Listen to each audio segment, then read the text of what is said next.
Hello guys, welcome back to my YouTube channel. जैसे कि आप सबको पता है कि हम स्केचिंग ट्यूटोरियल्स में काफ़ी चीज़ें सीख रहे हैं, तो आज हम बेसिकली उसी चीज़ को इम्प्लीमेंट करने वाले हैं और एक बेसिक ड्राइंग बनाने वाले हैं जो अभी अभी बिगनर्स हैं और जो स्टार्ट कर रहे हैं ड्राइंग को कि किस किस तरीके से हमें ड्राइंग को स्टार्ट करना चाहिए। तो उसके लिए कुछ टिप्स हैं जो कि अगर आप अपनी ड्राइंग में यूज़ करोगे तो आपके लिए वो काफ़ी हेल्पफुल होने वाली है।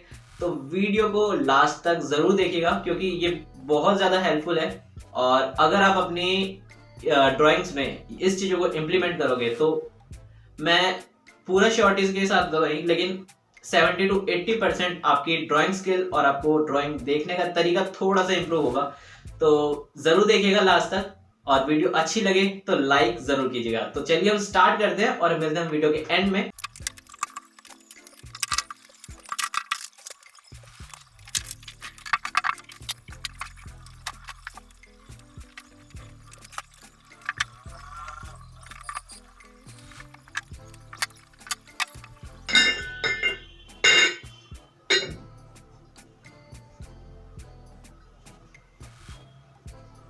आप जैसे देख पा रहे हैं कि मैंने यहाँ पे कैटल सेट कर ली है, लेकिन अगर लाइव स्केच में थोड़ा सा भी अगर किसी को प्रॉब्लम आता है तो आप लाइव को बनाने की जगह आप उसका फोटोग्राफ क्लिक करके भी आप ड्रॉ कर सकते हो। तो गाइज अब हम स्टार्ट करने वाले हैं इस ड्राइंग को।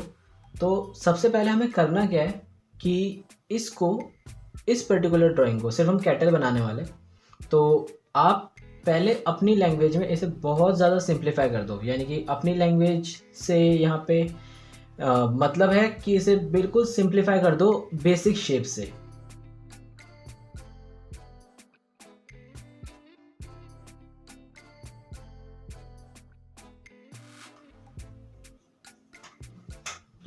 तो इस शेप से हमें बेसिक एक फॉर्म मिल गया है कि इस पर्टिकुलर शेप के अंदर हम अपनी कैटल को फिट करने वाले हैं। तो बैकग्राउंड भी थोड़ा सा हम दे देते हैं कि क्या होना चाहिए, कुछ इस हिसाब का है। और यहाँ पे हम ज़्यादा डिटेल में नहीं समझेंगे इस बारी ड्राइंग को, हम सिर्फ बेसिक स्ट्रक्चर निकालने की कोशिश करेंगे कि हमें ड्राइंग को डील करना कैसे है बेसिकली। तो सबसे पहले इतना प्रोसेस हो जाने के बाद हमको इसके बाद थोड़ा सा इसको फॉर्म में डिवाइड करना पड़ेगा। हमने शेप्स निकाल दी, फॉर्म निकालने के लिए हमें इसमें थर्ड डायमेंशन ऐड करनी पड़ेगी। वो दो ही चीज़ों से आती है, एक शेड से और एक थर्ड एक्सेस से, यानी कि थर्ड डायमेंशन से। सो इसी को ही हम स्टार्ट करेंगे। जैसे सबसे ऊपर नेक है तो हम उसको ड्रॉ कर लेते हैं।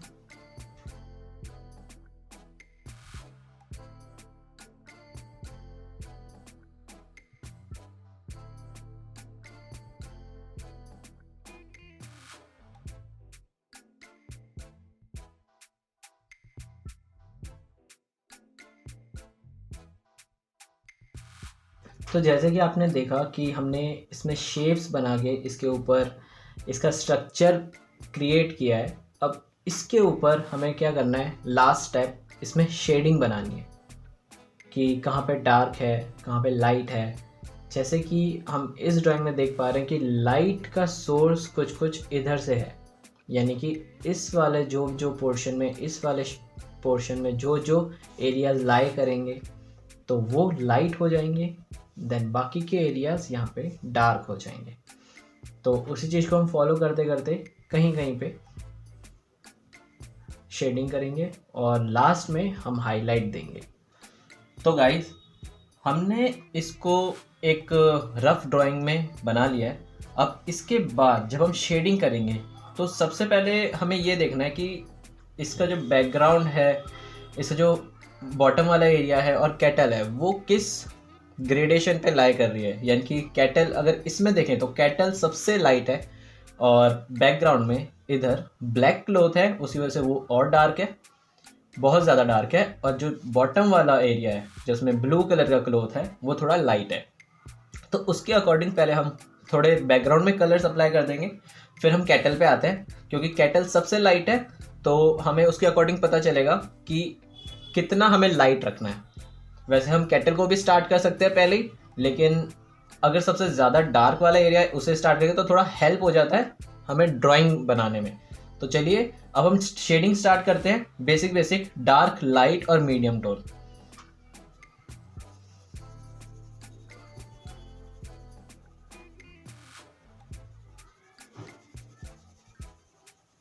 मैं यहाँ पे कैमल की पेंसिल यूज़ कर रहा हूँ 6B।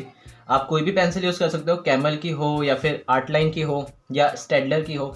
लेकिन अगर इनिशियली आप बना रहे हो और आपका सिर्फ स्टार्टिंग है और अगर आप काफ़ी बिगनर हो तो कोशिश करिएगा कि आप ज़्यादा महंगे ब्रांड ना यूज़ करें। आप कैमल या फिर आर्टलाइन से भी आप स्टार्ट कर सकते हो, इससे कोई प्रॉब्लम नहीं है।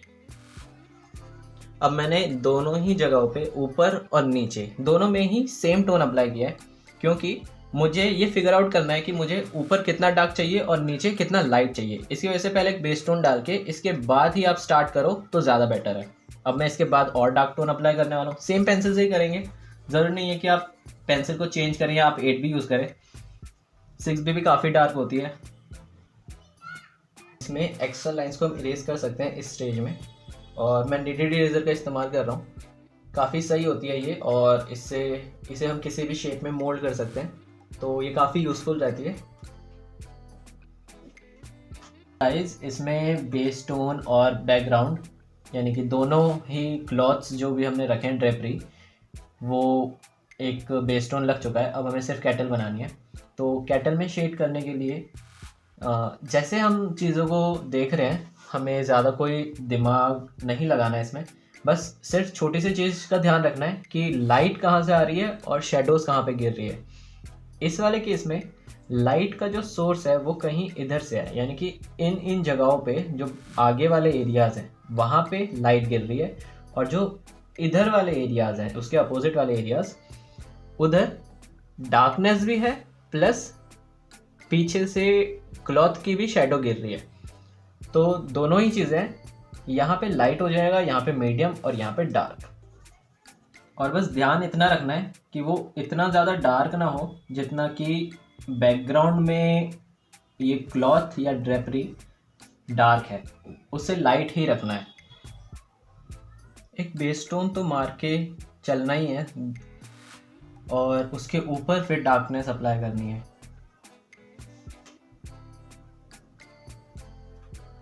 पेंसिल के ऊपर ज़्यादा प्रेशर नहीं देना है, क्योंकि अगर ज़्यादा प्रेशर दोगे तो ये 8B है और 8B से बहुत ज़्यादा डार्क हो सकता है। इसलिए बहुत ही लाइट प्रेशर के साथ पेंसिल को यूज़ करना है, जिससे कि ज़्यादा डार्क टोन इससे ऑफ ना हो और काफ़ी आराम से शेड करना है।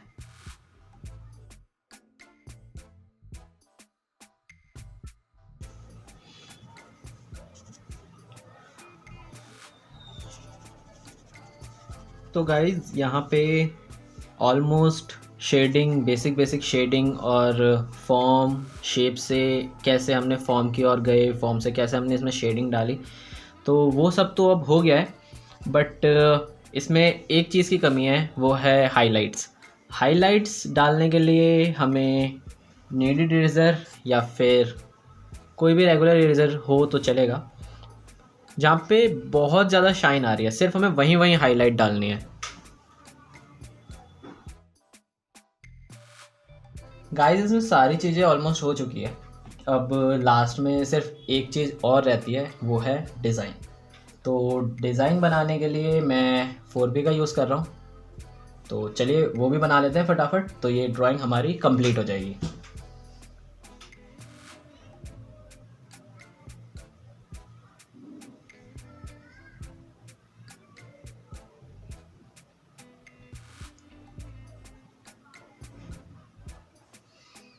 और कोई भी ऐसे डिज़ाइंस अगर किसी भी ऑब्जेक्ट में हो और आपको वो बनानी है, तो उसके एकदम डिटेल में मत चले जाइए। जितने डिस्टेंस से आप उस ऑब्जेक्ट को बना रहे हो और जितना आपको विजिबल हो रहा है उतना ही बनाने की कोशिश कीजिए। यूँ नहीं कि आप बहुत ज़्यादा डिटेल में या फिर डिज़ाइन को एकदम एग्जैक्ट बनाने की कोशिश करें।